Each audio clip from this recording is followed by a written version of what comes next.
இயேசு ராஜாவே, நீ சொன்னீர் பரிசேயரிடம், ஐயா நீ உணவு அளிக்கும் பொழுது ஏழைகளுக்கெல்லாம் கொடுயா என்று, அனாதைகளுக்கு கொடுங்கள் என்று, முதியோர்களுக்கு கொடுங்கள், செய்யும் பொழுது எதையும் எதிர்பார்த்து வாழாதே என்று சொன்னீர் ஆண்டவரே.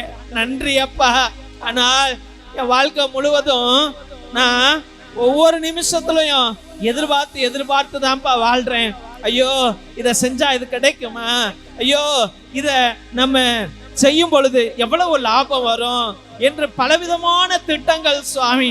இத்தனை நாட்களாக தற்பெருமைக்காக நான் என்னை காமிச்சுக்கணும்ட்டு, என்கிட்ட எவ்வளவு சொத்து இருக்குதுன்னு காமிக்கணும்ட்டு, எனக்கு எவ்வளவு பெரிய வேலை இருக்குன்னு காமிக்கணும்ட்டு ஆண்டவரே பணக்காரர்களையும் வசதி படைத்தவர்களையும் பெருமையில வாழ்கிறவர்களையும் கூப்பிட்டு என் வீட்டுல சோறு போட்டேன்ப்பா ஆண்டவரே, தடாபிடமான சோறை போட்டேன் ஆண்டவரே, பெரிய பெரிய விருந்த கொடுத்தேன் ஆண்டவரே. ஆனால் சாமி, ஏழை எளியலுக்கு உதவணும்ன்ற மனப்பான்மை இல்லை ஆண்டவரே.